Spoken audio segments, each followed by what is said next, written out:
নমস্কার বন্ধুরা, আমাদের চ্যানেলে আপনাদের স্বাগত। আগের পর্বে আমরা সিন্ধু সরস্বতী সভ্যতার উদ্ভব এবং নব পরিকল্পনা নিয়ে আপনাদের সামনে কিছু তথ্য তুলে ধরার চেষ্টা করেছিলাম। আজকের পর্বে আমরা এই সংস্কৃতির আরও কিছু বিশেষ বৈশিষ্ট্যের প্রতি আপনাদের দৃষ্টি আকর্ষণ। কাজেই চলুন শুরু করি আমাদের আজকের সফর।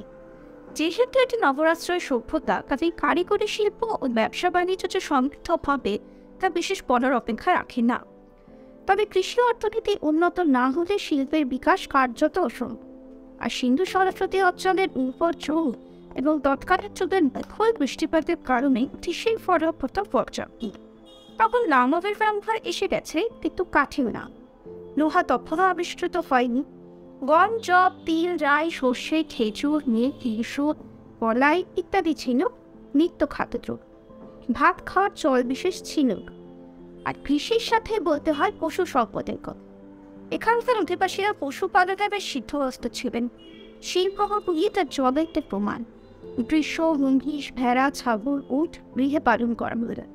তবে ঘোড়ার ব্যবহার ছিল কিনা সেটা নিয়ে আবার একটা অন্যতম বিপদ হয়েছে।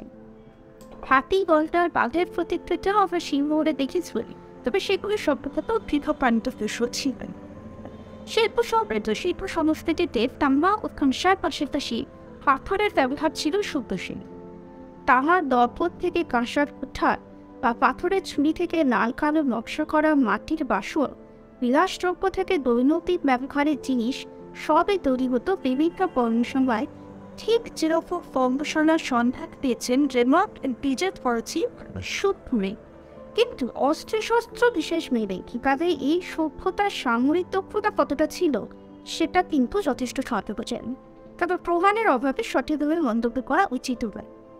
অলঙ্কার শিল্পে আবার সিন্ধু সরস্বতী সভ্যতার কারিগররা দক্ষ ছিলেন। সোনা, তামা, শঙ্খ, বজ্রদত্তের পরিণত ছিলই, তার সাথে কার্নেলিয়ান, লাপিস লাজুলির মতো বিভিন্ন পাথরের অলঙ্কারই শিখতেছেন। তামা আসত রাজস্থানের ক্ষেত্রের খনি থেকে। লাপিস লাজুলির যোগান দিত আফগানিস্তানের বদাকশায়। সোনা ছিল ফর্নেটপের বুনারপুরি আর আফগানিস্তানের আফরিক ভান্ডার। শঙ্খ আসত বেঞ্চিস্তান ও পশ্চিমের রথ থেকে। এর সঙ্গে অবশ্য ভুলে চলবে না বস্ত্রশিল্পের কথা, কারণ সমগ্র বিশ্বের মধ্যে প্রাচীনতম গোনা কাপড়ের নিদর্শন কিন্তু মিলেছে মহেঞ্জোদারো থেকে। সূচি শিল্পের বিকাশও যে ঘটেছিল তার প্রমাণ মহেঞ্জোদারো থেকে প্রাপ্ত তথাকথিত প্রেস্ট কিংই মূর্তিটি আমরা সবাই দেখেছি। ছোট্টবেলা থেকে ইতিহাস বলতে দেখা যায়। কিন্তু ওই মূর্তির গায়ে যে চাদর বা উত্তরেও জড়ানো আছে তার নকশা প্রমাণ করে দেয় যে সিন্ধু সরস্বতী সভ্যতা কিন্তু সূচি শিল্পে যথেষ্ট উন্নত ছিল। তো সেই শিল্পগত সভ্যতা যে বাণিজ্যিক লেনদেনের বিশিষ্টতা স্বাক্ষর রাখবে সে কথা বলার অপেক্ষা রাখে না। অভ্যন্তরীণ বাণিজ্য তো ছিলই, তবে সিন্ধু সরস্বতী সংস্কৃতির মূল ঘাটে ছিল তার বহির বাণিজ্যের কারণ।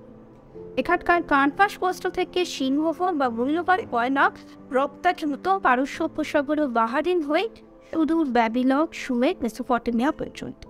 আর এই যোগাযোগ প্রধানত চলত সমুদ্রপথে।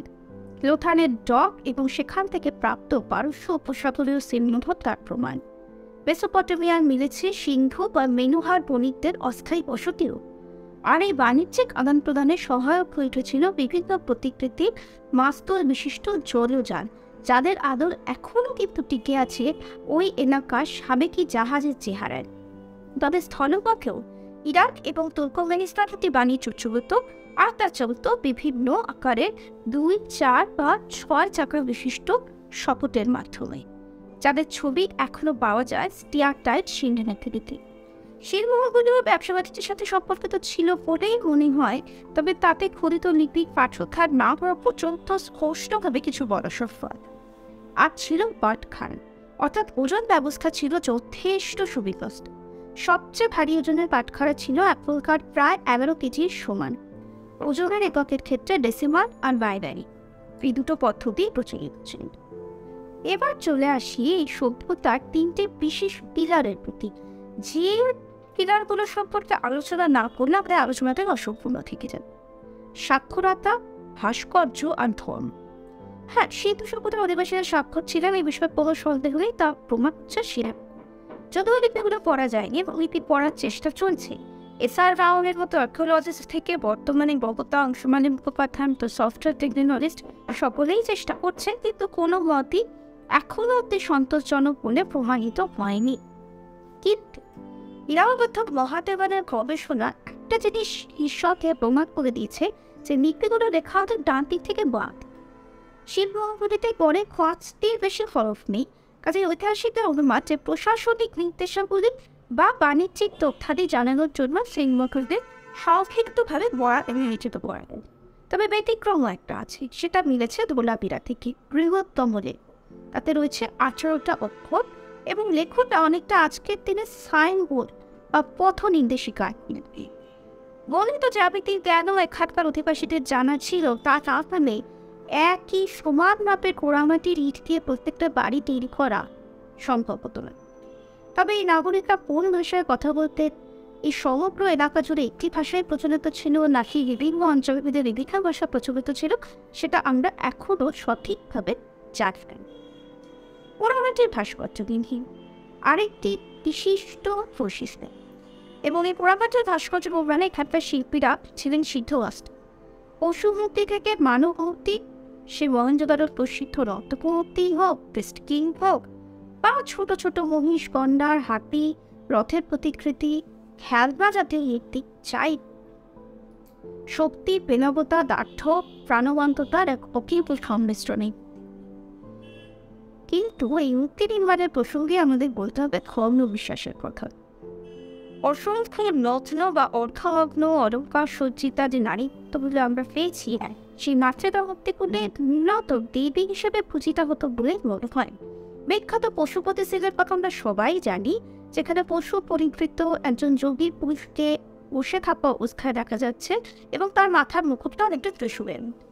জন রসন এটিকে পশুপতি শিব বলে বা আদি যোগী বলে শনাক্ত করেছিলেন, কিন্তু এই মতটা সর্বজনগ্রাহ্য নয়, তখনও ছিল না, এখনো নয়। আরও এক প্রকার প্রাণীর উপস্থিতি সিদ্ধু শিলে সব থেকে বেশি লক্ষণীয়, যেটা হলো এক শ্রেণীর বন্ডার বা ইউনিকর্ন, চার পা না একটা শৃঙ্গ বিশিষ্ট প্রাণ। এটা কাল্পনিক প্রাণী, এতদিন পর্যন্ত তো মনে করা হতো তাই, কিন্তু এটা ঠিক যেটাকে আবার আরাধনাও করা হতো, কারণ এর সামনে ধূপদার বা দীপদার জাতীয় কোনো একটা বস্তু দেখা যায়। এই প্রসঙ্গে আমরা একটু গ্রিক লেখক টিসিয়াসের বক্তব্যে ফিরে যাই। টিসিয়াস টিসিয়াস ছিলেন রাজা দ্বিতীয় আর্টাজারেক্সাসের চিকিৎসক। তিনি খ্রিস্টপূর্ব 400 অব্দে লিখে গিয়েছিলেন যে এক শ্রেণী ইউনিকর্ন হলো ওয়াইল্ড অ্যাস অফ ইন্ডিয়া। তাহলে সত্যই কি এরকম কোনো প্রাণীর অস্তিত্ব ছিল যেটা এখন বিলুপ্ত হয়ে গেছে? ঠিক যেমন খুঁটে শৃঙ্খলযুক্ত কোষ বিশিষ্ট বড় বা মহিষ যে সত্যই ছিল, সিন্ধু সভ্যতার সিনে তাদের খোদাই যে কোনো মিথিক্যাল কাল্পনিক ধারণা নয়, সেটা কিন্তু আত্মবৈজ্ঞানিক গবেষণায় উঠে আসছে। তবে কিছু কিছু সিল সিন্ধু সভ্যতার ধর্মীয় জীবন নিয়ে বিতর্ক বারবার ফিরিয়ে আনে, যেমন সাপকরি সিল, যেমন নরবলি দৃশ্যখোদিত সিল। দেবী সাপকরি পশুপতি শিব বা বৈদিক নয়নের যোগ্য কিংবা দেবী পূজা কি তাহলে সিন্ধু সভ্যতা এবং সিন্ধু সংস্কৃতির অবদান? এই সভ্যতা কি আদৌ বৈদিক সংস্কৃতির পূর্বসূরি নাকি বৈদিক সভ্যতারই আদি পর্যায়ে? মন্দিরের কোনো সন্ধান আমরা এখানে পাইনি, কিন্তু কালীগঙ্গালে তো যৌনকুণ্ড পেয়েছি। সেই জন্যই কি সেখানকার সিলে অসত্য গাছের পুজো করতে দেখা যাচ্ছে? সেই জন্যই কি ঋগ্বেদ থেকে শতপথ ব্রাহ্মণ যেভাবে প্রভাব যুগের বর্ণনা দিয়েছে, অনেকটা যেন তার প্রতিফলন আমরা দেখতে পাই ফিকটিটি সিলে। এসব প্রশ্ন অত্যন্ত বিতর্কিত। এসব বিতর্কে না গিয়েও একটা কথা নিঃসন্দেহে বলা যায় যে এখনো বর্তমান যুগেও ভারতবর্ষে প্র্যাকটিসড হওয়া বিভিন্ন রিচুয়ালস এবং দৈনন্দিন জীবনযাত্রার বিভিন্ন অভ্যাসের মধ্যে সিন্ধু সংস্কৃতি সভ্যতার চিহ্ন কিন্তু এখনও রয়েছে। সেটি বৈদিক সভ্যতার পূর্বসূরি হোক বা বৈদিক সভ্যতার আদি পর্যায়ে। আবার মেসোপটেমীয় সংস্কৃতিও যে বাণিজ্যিক সূত্রে এই সভ্যতাকে উন্নত হয়েছিল তার প্রমাণ আছে।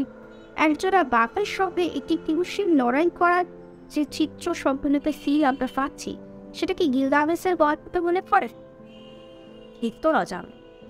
যাই হোক, এবার আমরা আরেকটি বিষয় দৃষ্টি আকর্ষণ করবো, সেটি হলো মৃতদেহ সৎকার কিভাবে করো। দাহ করা হতো বলে তো জানা যায়নি, কিন্তু সমাধি দেওয়া, সঙ্গে দেওয়া হতো সেই ব্যক্তির ব্যবহৃত নানা জিনিসপত্রে, এমনকি পোষ্য প্রাণীকে। এতদিন পর্যন্ত আমরা জানতাম যে একমাত্র লোখানে নারী পুরুষের যুদ্ধ সমাধি পাওয়া গেছে কি। অতি সম্প্রতি 2018-তে উত্তরপ্রদেশের সিনাউরিতে প্রাপ্ত যুদ্ধ সমাধি এবং তার সাথে রথ, তলোয়ার, চিংড়ি, বিভিন্ন প্রসাধন সামগ্রী ও পোষা প্রাণীর সমাধির আবিষ্কার অত্যন্ত গুরুত্বপূর্ণ। এই সমাধির সময়কাল 2000 থেকে 1800 খ্রিস্টপূর্বাব্দ তথা পরিণত সিন্ধু সভ্যতারও শেষ। এর আগে রথ সম্পর্কে সাহিত্যিক প্রমাণ আমরা পেলেও কোনো প্রত্নতাত্ত্বিক প্রমাণ আমাদের হাতে ছিল না। সিঙ্গালের আবিষ্কার কিন্তু একদিকে যেমন ভারতীয় সভ্যতায় রথ ব্যবহারের প্রথম পাথরের প্রমাণের সন্ধান দিল, তখন আরও একটা প্রশ্ন অন্তর করে ভাবতে বাধ্য করবে, সিন্ধু সংস্কৃতিতে কি তাহলে সত্যি রাজতন্ত্র ছিল, নাকি এই সমস্ত প্রমাণ পরোক্ষে বৈদিক সংস্কৃতির দিকে ইঙ্গিত করছেন? উত্তর প্রতিষ্ঠানে তবে 1900 খ্রিস্টপূর্বাব্দের পর থেকেই সংস্কৃতির অবনমন শুরু হয় এবং এই অতি উন্নত সিন্ধু সরস্বতী সভ্যতার পতন আর তার পশ্চাতে কী কী কারণ দায়ী ছিল সে আলোচনা নিয়ে আমরা আবার ফিরে আসবো আমাদের পরের ভিডিওতে। ততক্ষণ চোখ রাখুন আমাদের চ্যানেলে এবং আমাদের পরিবেশনা ভালো লাগলে নিচের বেল আইকনে প্রেস করে সাবস্ক্রাইব। অবশ্যই।